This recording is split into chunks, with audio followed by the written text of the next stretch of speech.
Good morning, everyone. Welcome to Catalyst Energies. My name is Dee. Thank you for joining me. I'm so grateful that you are here. This is the Daily Medicine Transmission for Monday, July 19th, 2021. How was everyone's weekend? Welcome back. Welcome if you're new to the channel. It's so great to have you here either way. It's great to be back after the weekend.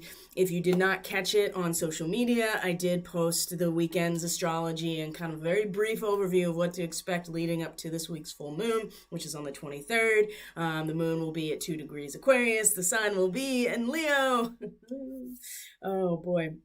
So that's on Telegram. That's also on Facebook. You can link to both of those from the description box below. And that will be the weekend's astrology update and a little, like I said, a little bit of overview of what to expect for this coming week. And sometimes it's really good to do a retrospective, to go back and be like, oh yeah, oh, look at those transits. Oh, I see how that may have played out in my life in these certain areas. That's very interesting. I love historical perspectives of astrology. It really does actually help us understand the entire framework of these cycles and how they may or may not express themselves in our lives in a microcosmic way, in a macrocosmic way. So welcome, everyone. And just a reminder before we get started, whenever you interact with content from independent content creators like myself, whether you find yourself on YouTube or BitChute or perhaps any other platform that I choose to expand to, which will hopefully be happening soon, when you share, you like, you comment, you subscribe, it all signals to the AI that this content is actually worth spreading to a larger audience. And so if you find it helpful or inspiring, when you interact with the content in some way, it actually does support that process, because the important thing is that we're all communicating with each other. We're all making connections with each other in one way, shape, or form, and finding some common ground here. So today's transmission is entitled The Power of Will in Shaping Character. And it's not necessarily something that I pulled right out of the air, although it seems to be very relevant to what's happening right now. But it is, in fact, the Sabian symbol for where Mercury finds itself today in a square to now retrograde Chiron. So we'll unpack that a little bit. But the real question we need to be asking ourselves is, whose will is shaping our character? I think that is a very important question to be asking ourselves. Whose will is shaping our character? Because it really doesn't, free will clearly is a big part of this. And we all have decisions and choices that are up to us, and they impact every other decision or choice that comes down the line. Fate is nothing more than a cause and effect relationship. And the most difficult thing that I think that I and just about everybody I know as a human being, and that's what we're all dealing with here, regardless if you're a starseed or a light worker or a walk-in, or straight up an ET. Who knows? Who knows if they're walking amongst us in real time or not? But what I will say is that this is a free will universe. And one of the things that people really struggle with, and I struggle with it too every day, we all struggle with it, is the reality that we are responsible for our actions, our choices.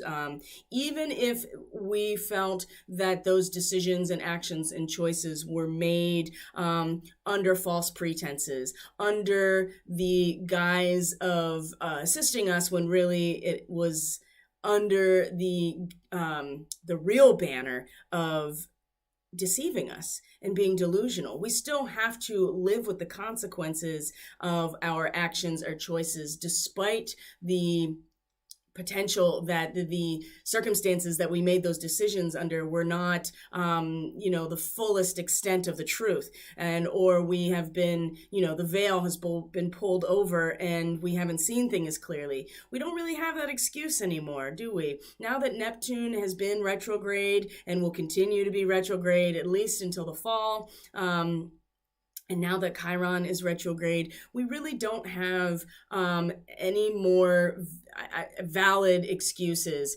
in terms of living within this fog of war. And what I do see, and that we're all still struggling with, is living within this delusional reality still, where even though that Neptune is stationed and is moving retrograde, it is clearing up the fog, right? All of the muddy water, or all of the swirling that makes the ocean unclear, and the clouds, the fog, all of it has cleared away, and we are left with what actually is. And it's still very powerful. It still connects to everything else. There's just because we see things clearly doesn't mean that they aren't connected to everything else. It's just now we see it clearly. Well, some of us do. And more people every day are seeing things very clearly. But we do need to address this concept of whose will is shaping our character. Is it our free will and we take full responsibility for our decisions, our actions, our bypassing or seeing things for what they are, accepting that sobering realization of reality despite the pain and the disappointment and moving forward? Or are we going to continue to double down on our delusions about reality, or just bypassing things by keeping our head in the sand entirely? So whose will is shaping our character?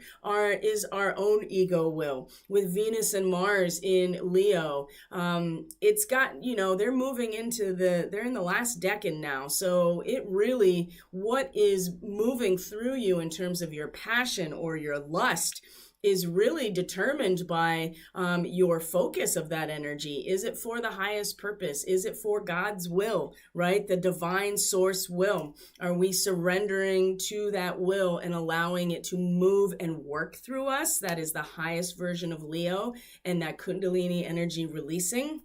Or are we, is it our own ego's will that is shaping our character? Sometimes that's really hard to be able to tell the difference, especially when you are embedded in spiritual community, doing this work as your mission, as a practitioner in some ways, as a channeler. If you bring this energy into what you do on a daily basis, right? If it's part of your work, that can really get caught up in that whose will are you whose will is shaping your character.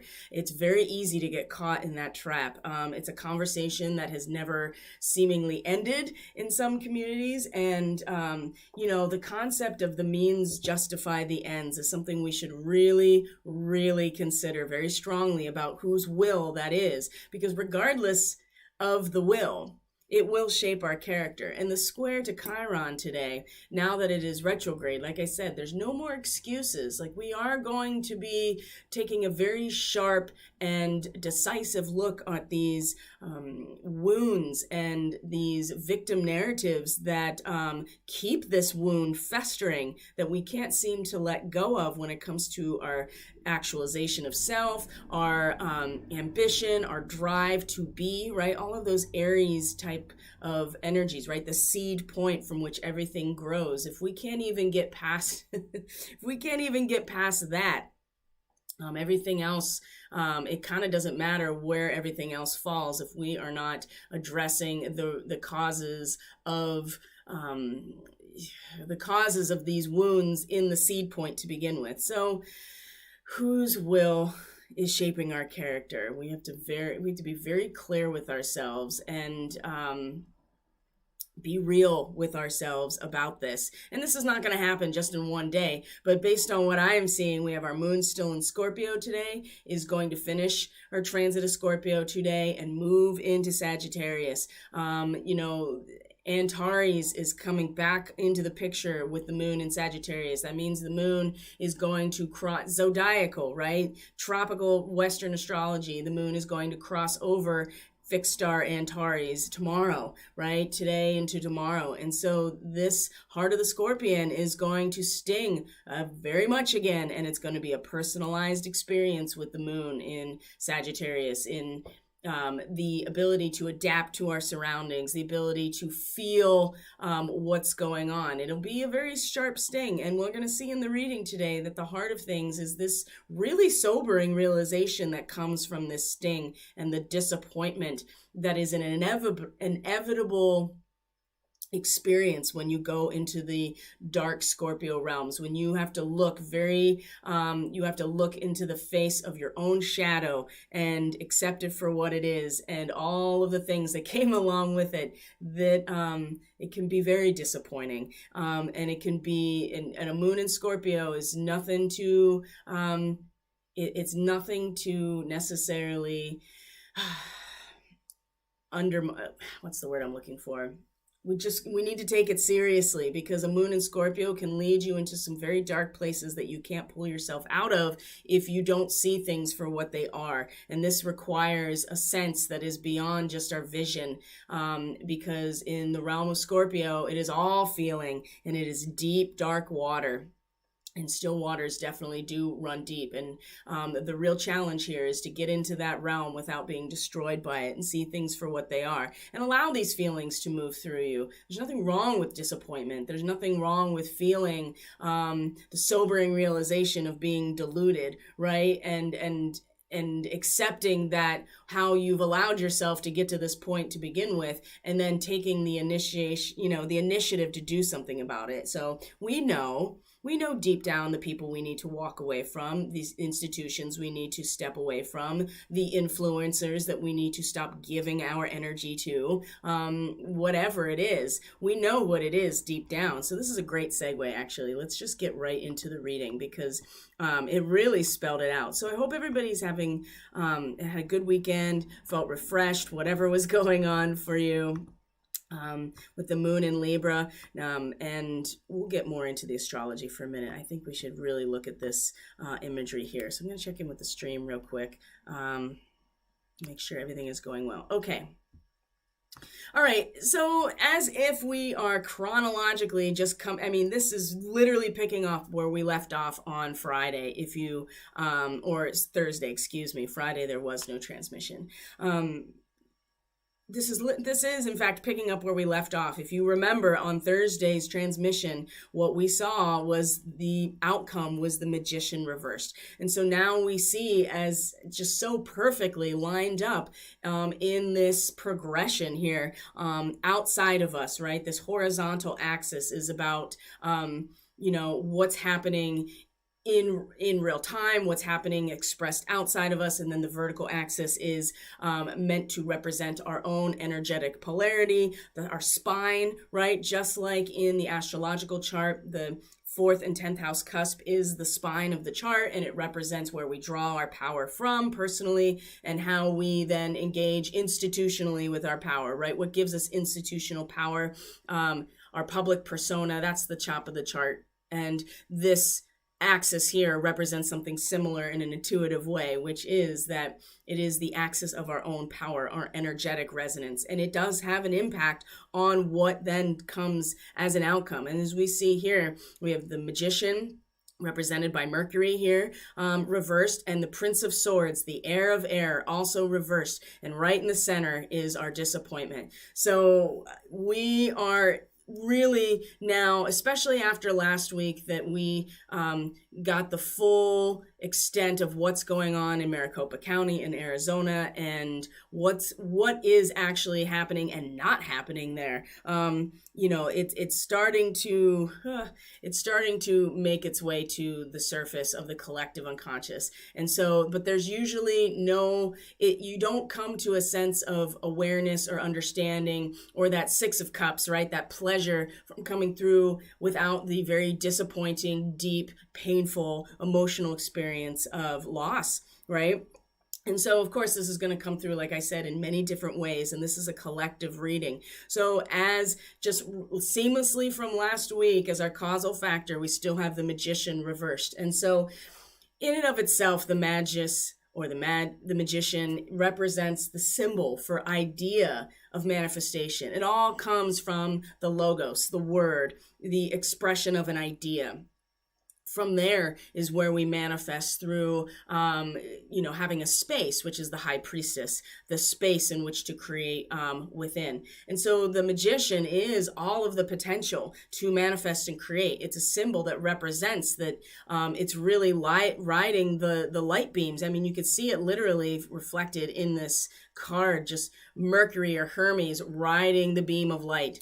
And able to utilize all of the elemental powers. You see the snake, in fact, coiled on top of its head, the Magician. Also completely nude, right? Like there's no need for protection. There's no need for covering. It's just raw and authentic, and it's pure idea. and the potential to manifest that into a physical reality of some sort. So when it's reversed, and we talked about this last week, when it's reversed, energies are blocked. People are feeling restless and fearful, right? Not able to manifest.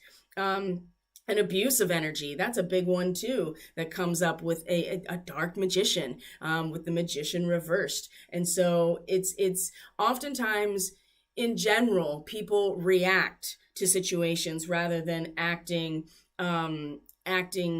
consciously and being an agent of their own manifestation. And so you're being driven from one situation to another, right? Somebody is doing the manifesting for you. Somebody else is in a position where they are directing the flow here, and it's not for your greatest good. And so you are being driven, we collectively, from one situation to another based on somebody else's crafting of reality here. And there is fear and restlessness. There is an abuse of power when things don't go the way that certain people want them to go. And you can really feel that this energy has in fact carried over. And when the moon transited from Libra into Scorpio and has been moving through Scorpio over the last day, I mean, again, we have to feel into the very dark, deep, but very real power dynamics in relationships. I mean, that is the heart of the Scorpion stings because there's no getting around the truth of the situation. And it's usually in Scorpio that we realize the power of our communal or community-based cooperation. And so that's relationships, that's business relationships, that's spiritual relationships, right? Ritual and the symbolic focus on ritual is part of the 8th house in Scorpio, because again, it's the realization of the power that is inherent in our cooperation.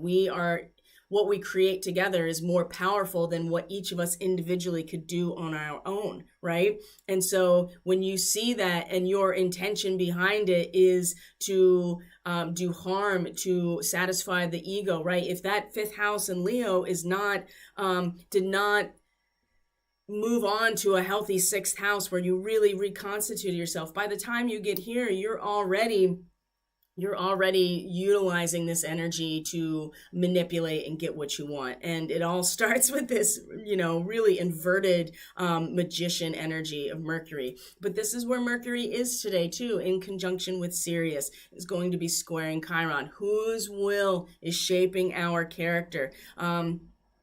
We're going to have to address this, and the change is going to come as we bump right up against that victim narrative again. And this time it's really obvious, it's really stark, right? It's clear. It's something that we can't look away from when we can, but it draws our attention so much when these planets are retrograde. And so we're going to have to address this. And many people have been, and this is the work that many starseeds have been doing for years to get to a point where they can then be an example for this. And it's not to say that anybody who's a starseed has done all the work. Like this is a job that never ends. But at the same time, we have to start becoming aware of what it is, whose will is shaping our character. Because if it's not our own free will down to the very bottom of it, then somebody else is doing it. And it's really being manipulated, I think, by this wounding that Chiron represents. And so we are in a unique position right now to see it clearly despite the disappointment.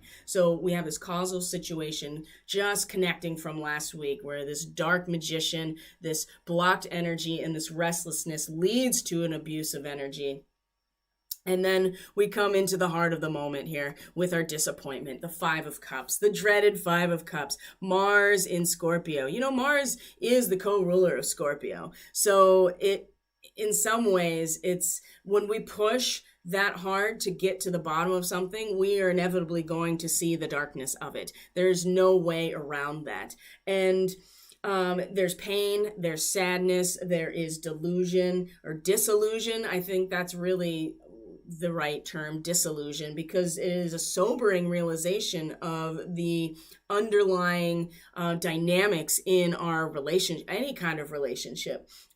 Separation as a consequence, that is a big part of it too. And if you are familiar with the Rider-Waite Tarot, then you know that the 5 of Cups is, this this black cloaked figure that's turned its back on the cups, some of them that have been turned over, not all of them, and walking away. In this card, you see these two structures here that really look like lungs, right? And the lungs in Chinese medicine, right, or Asian medicine, but specifically in the Chinese medicine theory, the lungs hold grief. They hold sadness, right? And when they hold moisture, this is where we get to be, that's where pneumonia and stuff comes from. But the lungs hold grief and sadness. And you can see here that they're directly connected through this 5-pointed star down into empty cups, right? Empty cups. There's sadness, there's grief, there's disappointment. And there is separation as a consequence. We have to come to terms with this so that we can exit the situations that we have come to this conclusion, as sobering and painful as it is. The truth is out.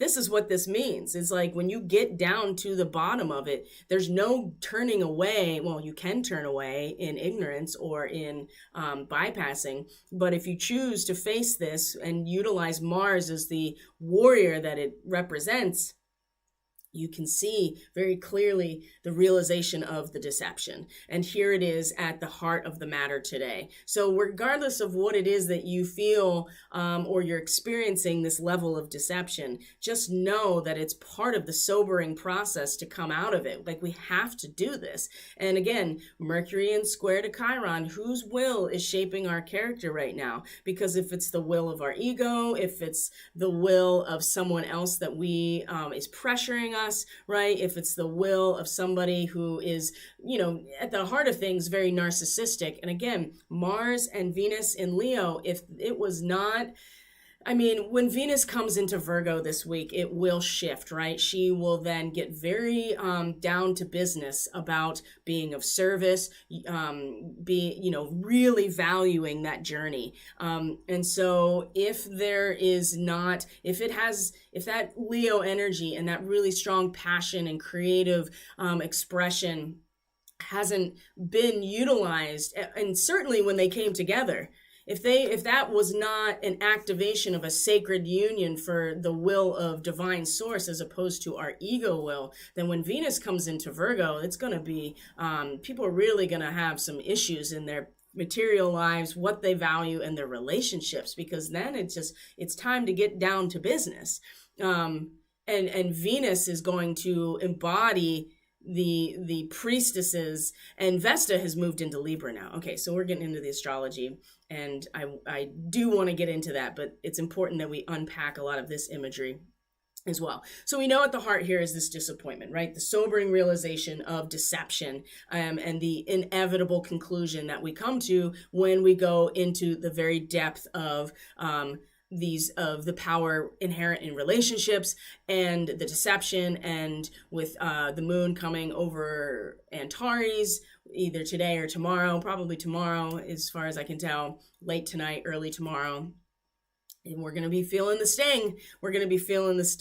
And with this dark magician energy as the causal factor, you're going to see that it's going to be really easy for people to just lose their heads, right? To do whatever they can to disguise themselves. In the meantime, we have the views of the ego, the Four of Roses. Now this is reversed. And so when it's reversed, essentially what we're looking at is these two companions of the person who's only seeing themselves in the mirror. They're like, I'm out. They turn around and walk away, and the person looking at themselves in the mirror doesn't even realize that they're gone until it's too late. So our tolerance of self-serving people really has come to an end. And this is where we are energetically rooted, where we can draw our personal power from. What is running in the background or in our subconscious that we are not fully aware of yet, but is absolutely where our root is energetically. And it's something to keep in mind here that when we are I just had this conversation with somebody yesterday about a relationship pattern that keeps coming back around for a certain person. And what I said was, well, this and this is about taking responsibility for ourselves, because people want to go back into victim role and be like, well, I didn't choose to be with these people who abuse me. I didn't choose for this leadership to take advantage of me. I didn't choose this. But what is important to realize here is that when we are lacking in our own definition of self, if we have not really gone into our own shadow and really started to mend those holes, if we have not done the Chiron work in our own chart, and really identified the wounding that keeps us reinforcing our own narrative as victim, then we will continue to attract the same people who are going to reinforce that narrative over and over. And it's so subtle, because it's coming out of our subconscious, and people don't like to hear this because they want to keep being the victim. And that is a really hard thing to wrap your mind around when you are engaged with people who are truly very abusive. And I'm not suggesting that you should make excuses for them. I'm not suggesting at all that they're justified and that you deserve it. That's not what that means. It means that until you address your own definition of lack of your self-worth, you will attract people that will reinforce your lack of self-worth. And this is where we take responsibility for ourselves. So when we're more aware of our own priorities, we're ready to take action on our own behalf. And this is where we can really draw our personal power from today. And what's really running in the background for some people in our subconscious, and some people who are doing their work every day, right? Meditation, prayer, writing, whatever it is that allows you to tap into these deeper conversations with yourself. Already know that, like, yes, it's time to walk away. It's time to acknowledge that we don't need these people anymore, whoever they are, and do what you need to do to walk away, right? These people, he doesn't even see them in his mirror, and they see that too. And so they're like, I'm out. You're on your own, buddy. I got my own life to live. So this is where we can really root ourselves. This is where we, even if we don't realize it, I think that collectively we are coming to this conclusion, even if it's not conscious awareness, we're coming to the conclusion that we do not need this shit in our lives anymore. And we're seeing people for who they are. And some, sociopaths and narcissism are, they cross over as personality disorders. You don't have to be, not all narcissists are sociopaths, but pretty much all sociopaths also have narcissism as a personality disorder. So keep in mind too that, like, some people are just never going to, not without some serious, really serious work on themselves, like real serious spiritual work on themselves, shamanic work, right? In order to cure them of something like sociopathy.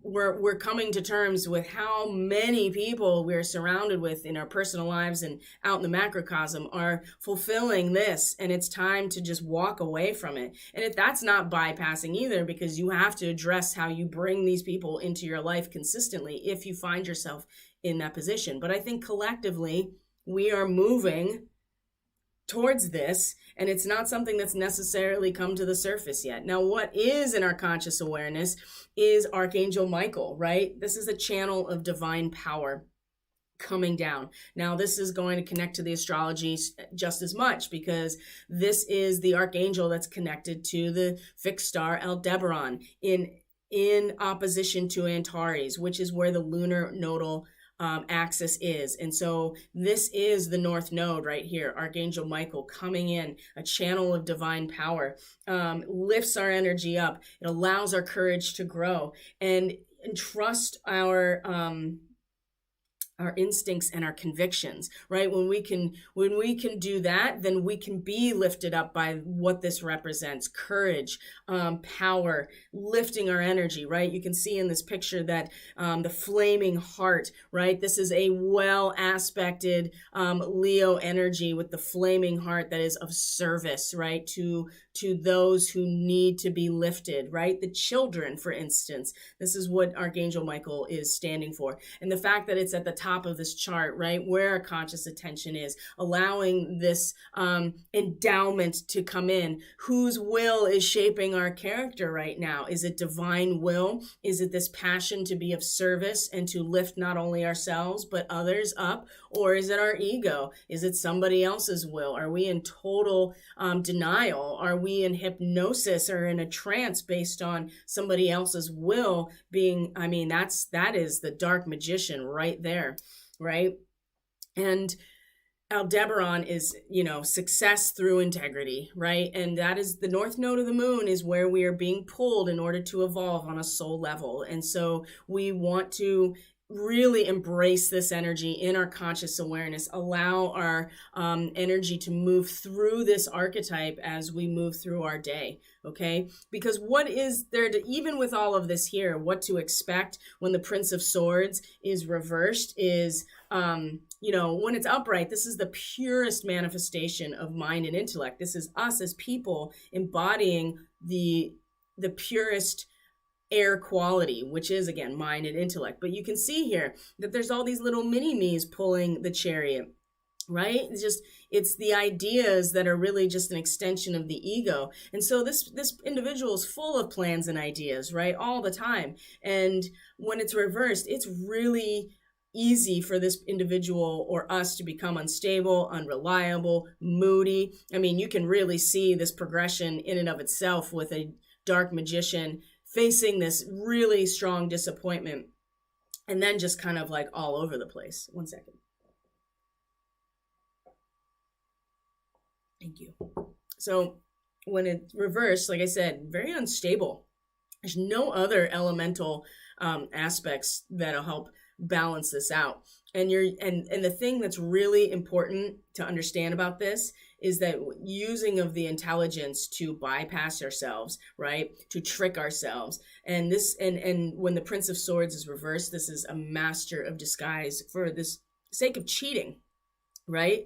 For the sake of cheating and really just using our intellect and our cleverness to not come to terms with the truth, right?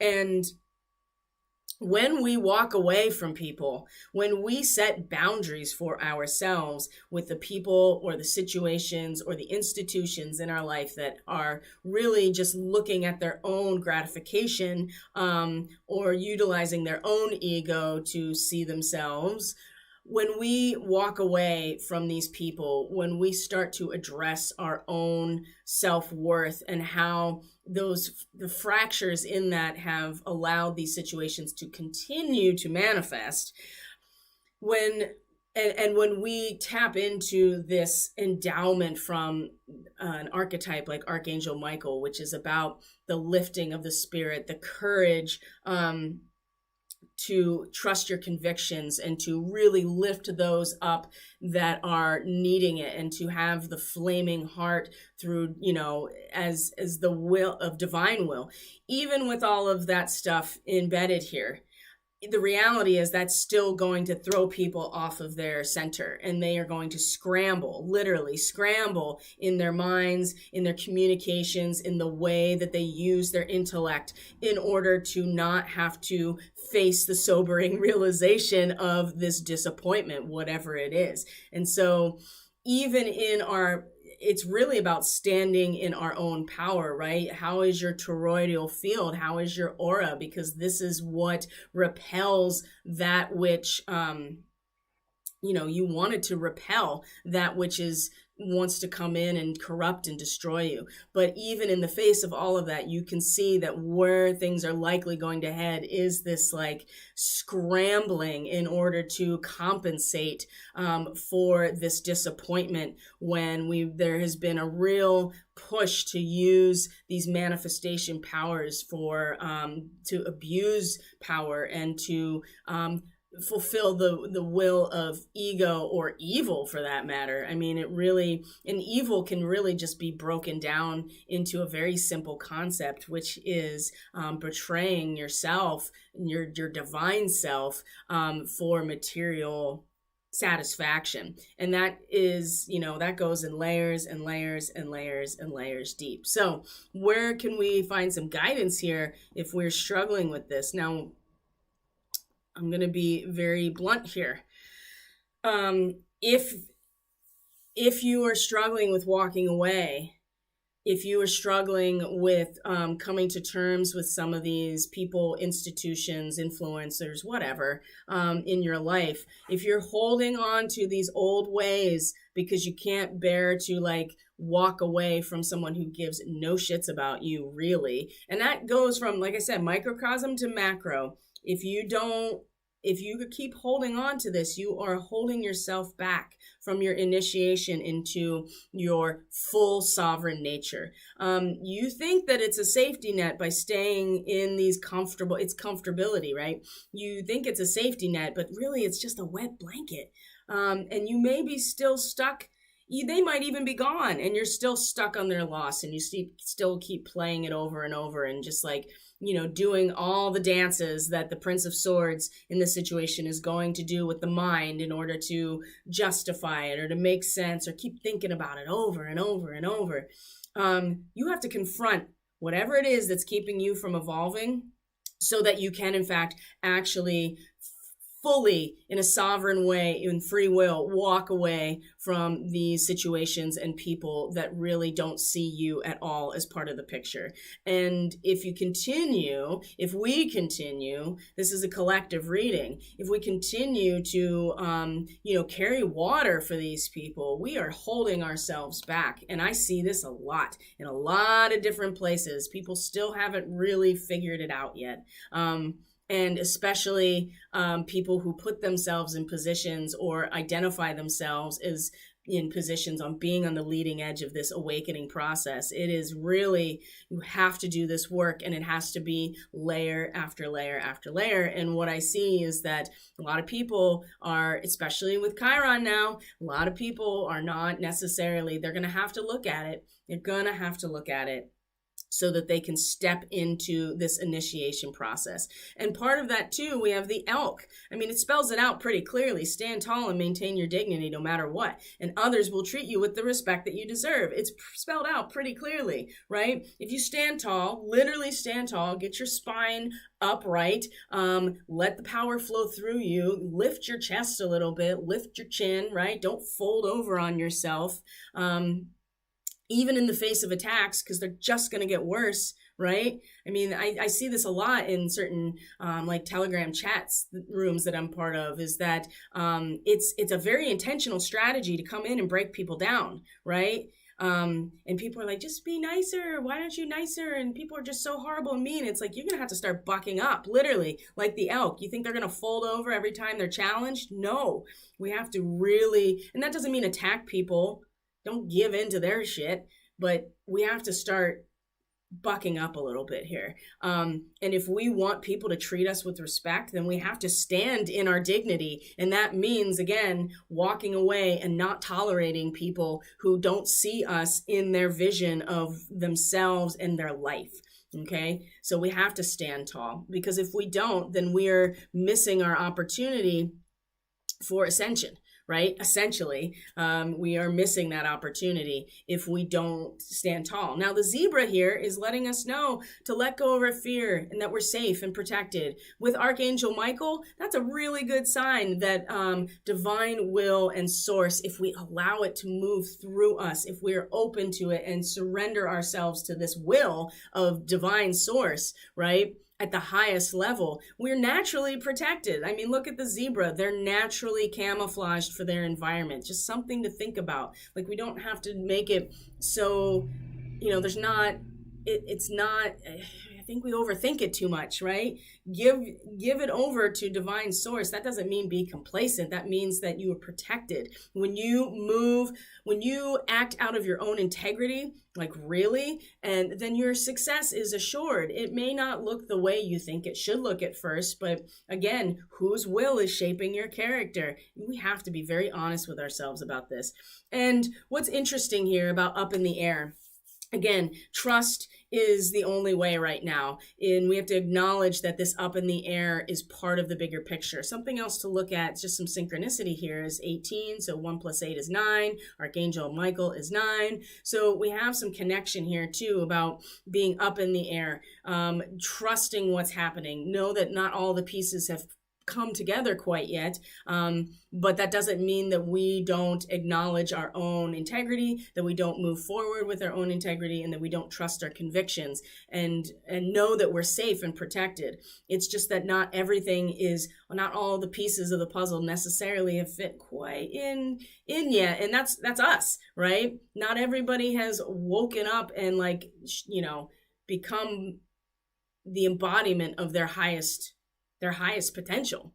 And something else to consider about this is where the North Node is. So the North Node is in conjunction with Aldebaran. Aldebaran is one of the royal stars that is associated with, in particular, Archangel Michael. This particular degree, and then we'll move on to the astrology since we're talking so much about it. This particular degree is an airplane doing a nosedive, okay? Seems pretty counterintuitive to what we're looking at in terms of up in the air, but if you think about it, there is no nosedive if you're not up in the air to begin with, right? And it's an intentional nosedive. You are making the choice to push your limits and to start bringing these high ideas back down to earth, in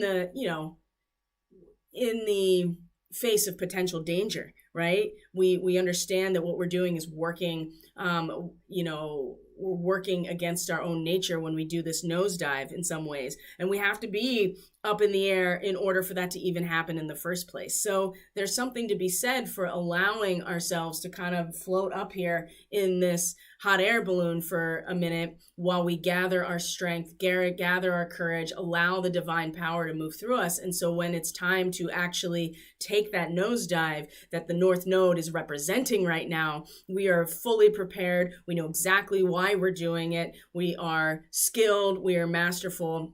And we're not flailing around like this Prince of Swords that's reversed over here. That's just like, I am scrambling in every way I can to use my mind and intellect to not come to terms with reality or to hide myself. That's coming out really strong. Like, the sly ways that people disguise their intentions or craft their position in a way that you'll never really notice that they actually were wrong to begin with or were lying to you. Man, that is some real narcissism right there. That is or sociopathy. Oh my gosh, that is real personality disorder. And some people are really exemplifying that, but we don't want to be scrambling, okay? We want to do that nosedive with full conviction when the time comes, okay? And know that we're protected naturally by our connection to source. So we're going to look at the the chart. There we go, for today, because it's pretty jam-packed with transits. If you there's a lot of them today with this moon moving through Scorpio. So it's already, here we go. So let's move back just a couple hours here so we can take a look at where things have progressed. So still these quincunxes here. We're going to see, Venus is just coming off that quincunx with Pluto. That means Mars is on deck now. And, this energy that is this quincunx with Pluto retrograde has really been about, trusting that we have everything that we need and within us to kind of deal with this, deal with the desert, essentially. Let me look up the Sabian symbol. I want to make sure that I'm correct. Oh no, it's even better than that. It's after the heavy storm, a rainbow, right? So after the heavy storm, there's a rainbow, and we, it's the revelation of our worth. And so of course, Venus loves that position. And Mars is going to come through and love that position even more and act on it. And the quincunx, as I talked about in the written astrology report, is we're going to have to adjust ourselves in terms of our own revelation of personal worth and what that means to us, and the very stark reality of Pluto in Capricorn, which is pulling back all of these layers to show us the hidden channels underneath that we didn't even know existed. Remember, we talked about this weeks ago in terms of, do you have the proper channels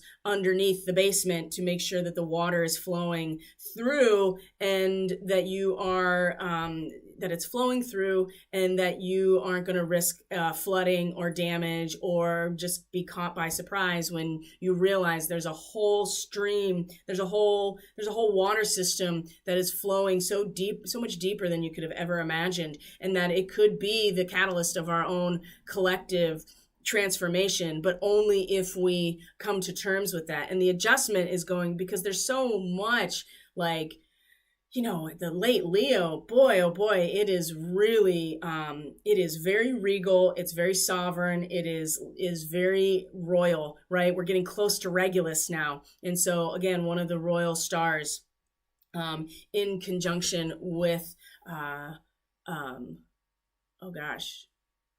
Raphael. I did think about that, which is the healer magician, actually, which is very interesting. So we see these quincunxes, and Mars is coming into, we just had a quincunx with Neptune. So there was a lot of need to adjust ourselves over the weekend in almost preparation for where this Scorpio moon was really leading us through. And Scorpio moon is fairly challenging because it takes you into the depth of your soul and into your shadow. And the moon is exalted in Taurus, which means it is in its fall position in Scorpio. It is not powerful here. And so it's easy for us emotionally to get stuck in this very heavy, dark space and to pull ourselves out. So the adjustments with Pluto, which is, one of the main ruler of Scorpio, and then also Neptune as well in the picture, a lot of water, right? A lot of feelings, a lot of intuition, a lot of this depth of emotions has been moving through us over, and we still have the sun in Cancer, right? So that's coming up today as well. So we're going to walk through this. So first we're looking at Vesta, is not on this chart, has moved into Libra. Okay, she has moved into Libra, the sign that represents the form of balance, right? The form, the application of our knowledge in order to achieve balance in the form of relationships, the scales of balance. So she has moved from Virgo. Now she is in Libra, and she is really acknowledging the form of balance, justice, fairness, the balance of the scales, right? And it's less about the Virgo nature of being of service and really training her priestesses. It's now time to step into what this is all for, which is about transfiguration in order to find balance in the form of our relationship. So that's a big transition right now, that she's moved into Libra. The moon in Scorpio is in a trine to Neptune retrograde in Pisces, and the real challenge here, just in general with where this moon is that it is a challenge. It's about taking your inspiration from some sort of, event, right? And taking it and applying it to your everyday life, right? And where Neptune is, that has been forcing us to see everything for what it is and still be realistic about our limitations, still be realistic about our potential, and focalize that into actually our dharma and clearing up all of the karma of these cycles so that we can come into the next cycle fresh and anew, right? I mean, Neptune has just been relentless in its transit of Pisces in general, so powerful. It dissolves everything it touches. And now that it's retrograde, it's just like, not only is it dissolving everything, but it's now settling to the bottom, and we have to see everything very clearly and realize that it's still all interconnected, even though some of it's settled to the bottom. We still have to focus on where we're going and who we are and why we're here. And this trine with the moon in Scorpio is a beautiful opportunity in order to just really capitalize on this really structurally based water trine, which is that we can take what we've learned individually within ourselves in terms of taking this inspiring moment of truth, whatever it is, and applying it to we are sitting on our desert island with two other people, and we're like, okay, got to figure out how to live together and actually make the most of what I do have at the end of this cycle. So this was a really good opportunity, like I said, to capitalize on this trine, this water trine, very balanced, doesn't require us to necessarily invest anything, but it doesn't provide as much of a challenge because there's no tension here. But honestly, I think this is this was a really nice connection to have.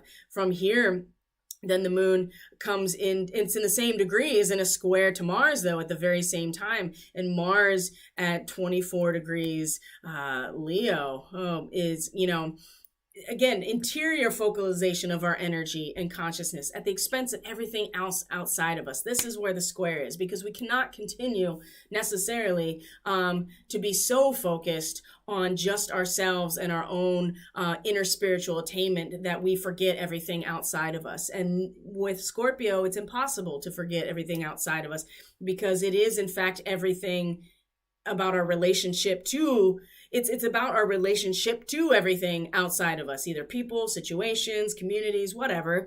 Mars is just like, no, I'm going to just stay in total, just to the point. It's like the sadhus, right? They're sitting in a state of complete neglect, right, of their bodily appearance, right? Fingernails long, hair really long and matted and dready, like dirty feet, all of it, right? Like completely forgetting your body because you're in a spirit, so concentrated on your inner spiritual attainment. And I know that I've been talking about this right now, but what I'm saying is that you can't push everything else away and just focus on this part. This is, this goes back to the cardinal, and that this polarity between spiritual and material we need to figure out how to bring it together. So this square at the same time there's the challenge right there with Mars in Leo. It's just like we have to actually engage with other in order to really be inspired and learn something. And Mars is just like, nope, I am just going to be in total sadhu mode, and it's just going to be me and my spiritual enlightenment, and that's it. Well, hopefully we got something from that square, and that we learned something and applied it to this trine, this beautiful trine that's just like, yes, this inspiration and applying it to our everyday lives is actually probably the most structurally sound when it comes to where Neptune is. So that square actually provides us with a lot of insight about what we're doing and not doing. From there, the moon then comes into, comes into a sextile at 60-degree angle with Pluto, right? So there's a connection here because Pluto is the ruling planet of Scorpio. And there is an understanding to a certain extent where the moon is in this position. Again, and this is really about, are we able to make swift adjustments? Are we able to make swift, intuitive, feeling-based adjustments based on changes? If we can, then we can really apply that to where Pluto is in terms of its transformative action. And really be flexible, really be capable of making those swift adjustments when we have to be uprooted in some ways. If we come to see what is really operating under the surface that Pluto is making, and within us really, with Pluto retrograde, but also areas that we thought were settled, and we are going back over and being like, oh, there's something so much deeper here in an institutional way in terms of the matrix that we didn't catch before. But if we can make swift adjustments, if we have really honed that particular skill because we went into the darkness, we saw, we acknowledged it, and then we come out and we're like, okay, I'm going to shift things now because I'm moving into new territory. Great investment opportunity right here to really handle what we are coming to be forced into acknowledging on some level with Pluto retrograde in this sextile. From here is when Mercury is in that direct square with Chiron retrograde, and we just talked about that because that's really the essence of this particular transmission, which is, the power of our will in shaping our character coming from the realm of the mind and conceptualization, communication, and ideas with Mercury, right? The Magi squaring Chiron. And you can see that it's coming in inverted already, and it's us that has to do the work within us in order to not, react to that situation, but be in charge of our own resonance and be willing to acknowledge whose will is shaping our character. And when we can do that, we can really learn a lot from the square here to Chiron, which is really testing our patience and our frustration for wanting things to happen on the timeline that we want, and not divine timing, which is really the only timing. And then we come into a very interesting connection here, where we're going to see that the moon is not only in a square to Venus, it's also going to trine the sun. So it's kind of the same basic dynamic, just in different ways, where the moon is in square to Venus, right, giving its challenge to where Venus is, which is, in a position right now where we're kind of overwhelmed with all of the possibilities, right? It's like a bunch of little birds on the limb of a tree, and it's like, which one is which one do I pick? Where do I focus my attention? That seems to be a big part of where Venus is today. And it becomes necessary to focus by limiting our field of vision of activity, right? And so Venus is ahead of Mars right now. And so our ability to attract, to pull in, to acknowledge what's valuable to us in terms of our material resources and our relationships, it can be a little confusing by being open to all of this multiplicity of inspiring potentials, right?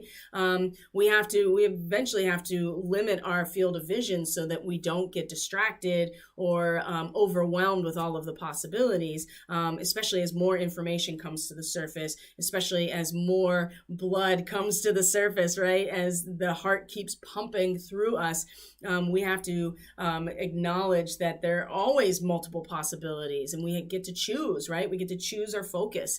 And the square here with the moon in this moment, and then at the same time being in a trine to the sun at the same time, which is in Cancer, it's like this particular degree. First of all, let's point out something that's relevant, is that 27 to 28 degrees of Scorpio is the sun position for Joe Biden in his 12th house. Okay, let's just take this into something interesting and relevant in that way. It's our capacity to recognize this integrating principle at the core of all of us, right? And in the face of the outer show of our culture and getting really, just kind of sick of that. It's acknowledging the presence of something, a spiritual unifying factor that we start to sense as a result of our journey through the underworld, essentially. And so, again, the square here to Venus is that there's just all these possibilities that we could go with, right? In terms of our relationships, in terms of our who and what we value, right? In terms of our material world, what feels good to us, right? There's a lot of ways that we could, there's a lot of focuses that we can have that can get really confusing. But the square here with the moon, in Scorpio as well, fixed squares, mind you, fixed water, fixed fire. These are really hard-headed type of squares that are very powerful and not very malleable, right? Not the same as like the mutable squares, not malleable at all, very fixed positions coming into cross purposes. So they're really going to impact strongly with each other. This, again, we're coming to realize that we do need to start focalizing in some ways and limiting our vision, and in some ways realizing like all of the outer show of everything is really just wearying us, and we come to an acknowledgement within us in an intuitive way, maybe something that we, just like with that 4 of Roses at the bottom of the reading, right? Something that we haven't fully come to awareness yet, but we feel deep within us like there's something at the core that is more powerful and more unifying than anything else that we could see outside of us. And that's going to really, again, help with this square with Venus, who's going to feel pretty overwhelmed in terms of all of these potential, all these potentialities and being, again, we go back to that Prince of Swords. It's just like all over the place, right? And the same thing, if there's, there's all these ways that it can go. And with Venus, she wants to feel good. She wants to feel comfortable, secure. This is why it's based on our material and what we value, because a lot of that, what we value in the material world, has to do with feeling comfortable and secure.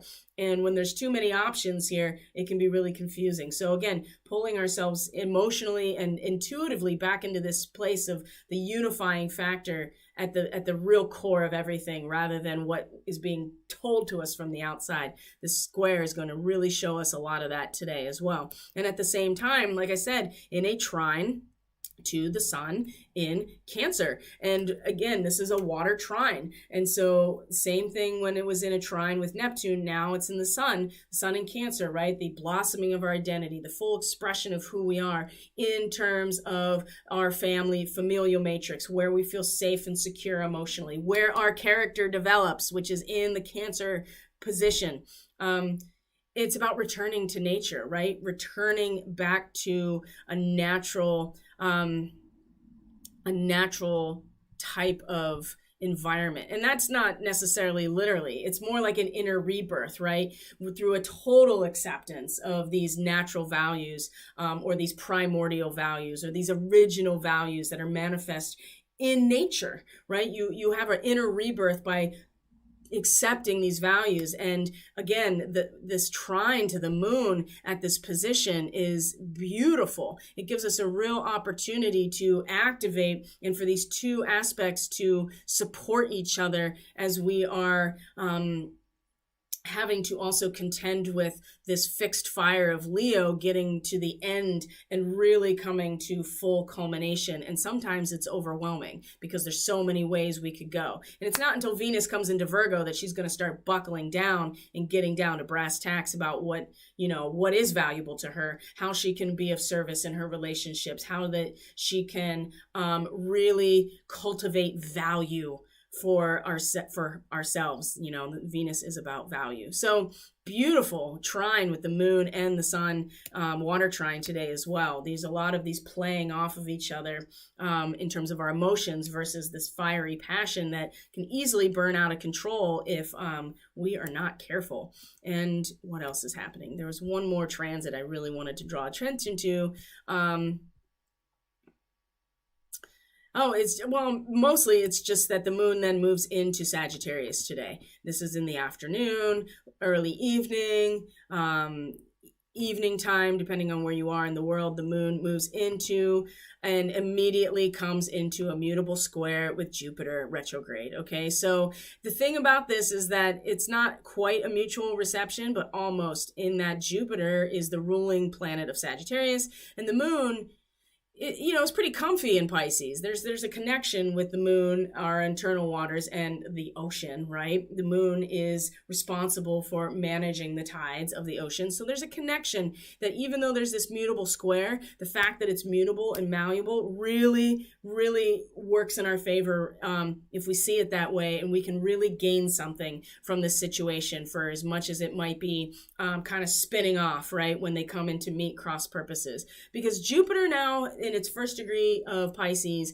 in its retrograde, is really expanding all of the potential of what we bring to the table, right? We're going back over this particular aspect of it's like a farmer's market. Everything comes to market now. It's time for everything that you have sown, cultivated, and harvested to be brought forward to market, and that everybody engages and commingles. It's like a commerce, right? And so Jupiter is going back and really expanding within us what this means for us. And it's powerful here. Jupiter is a co-ruler of Pisces because it's endless.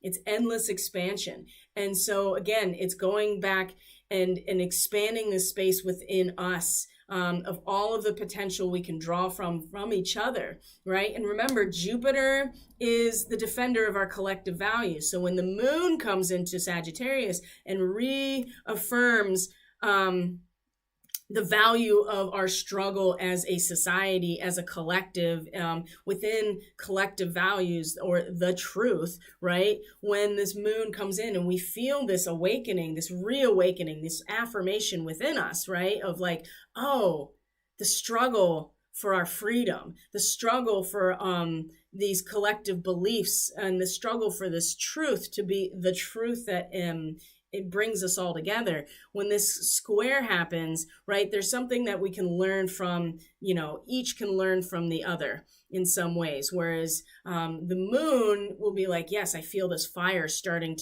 I feel the coal fire within me starting to burn, right? It's starting to heat up the cauldron to really start actually doing the alchemical work within, right? And the square to Jupiter, that is just like the endless space of creation within all of us, right, is just getting bigger and bigger and bigger. And so it's going to seem at first that we want to each individually, we can feel that fire, that waking up, right? The stoking of that fire. It's not until the fire burns down and is all coals that you can really do alchemical work, right? It has to burn down. That's Leo, right? The combustion part of it.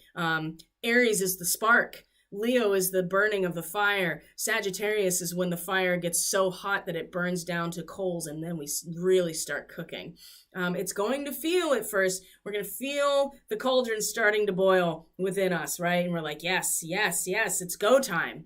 It's time to engage this alchemical process. And what we can learn here with Jupiter in Pisces is that the field of what we can all get from each other is there's so much more than we could have ever imagined. And this really does kind of go back to where Venus is in the challenge today of not getting caught up in all of the options, but learning then how to focalize, right? Learning to focalize. And this is where the moon in Sagittarius is really going to help where Jupiter in Pisces is, because there's kind of no focalization there, right? It's just endless expansion into the collective unconscious, the soup of consciousness.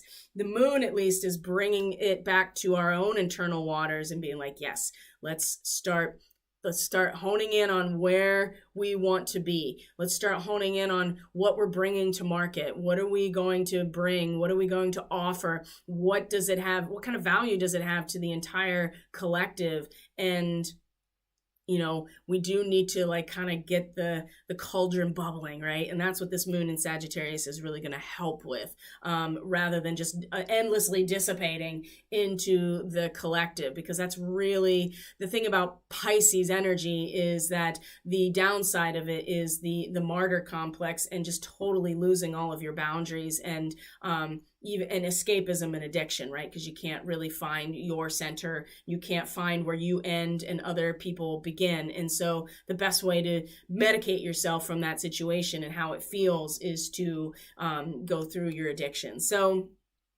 there's definitely a challenge here, but there's something to really be learned from that situation. And at the very same time, while that square is happening, the moon is in a sextile with Vesta, who is really focused right now on the perfect form of sacred humanity, right? She is really drawing attention to that in terms of this is the center point that keeps us all going, is this archetypal representation of humanity in its most sacred form. And so with the sextile, of course, it's an investment opportunity, isn't it? It's this opportunity to invest this energy into where Vesta is and vice versa. We want to keep the form of the sacred archetype of humanity as we embark on this, as the cauldron starts to boil, right? As the coal fire starts to really reaffirm and reawaken why we're here in the first place. But we have to also keep that form, that perfect form of humanity kind of in our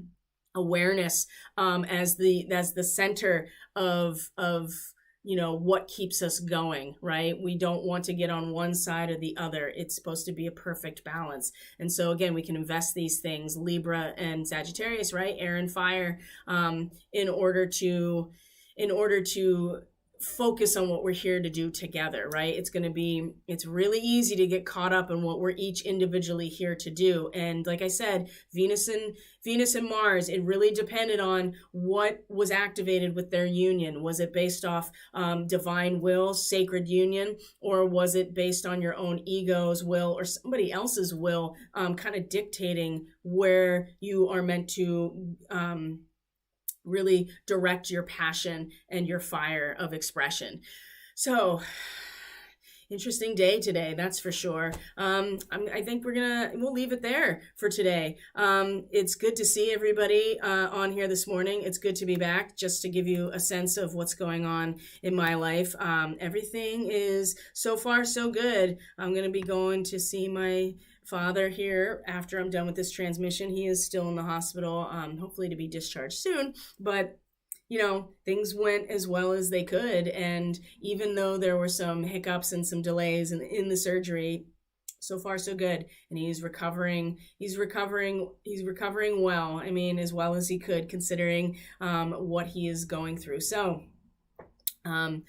interesting times right now, my friends. So if you're interested in a reading to help support you personally, in your own unique blueprint through this process, you can book through catalystenergies.net. That's in the description box below. And of course, as I said earlier, Facebook, Telegram, there are a lot of things that I drop there that are not going to make it to the videos, obviously. Little nuggets of astrology and intuitive things that come through, sometimes channelings that come through. It really just depends. But it's a great way, especially Telegram. It's got a great chat function that you just don't get in the same way on Facebook. So I really invite you to join us there if you're interested in interacting. And yeah, everybody take very good care of yourselves. I love you. I appreciate each and every one of you so much. I value so much this space for all of us. And don't hesitate to reach out if you need support. Of course, the email is also in the description box below. And I will see everybody tomorrow for the daily. Take care of yourselves.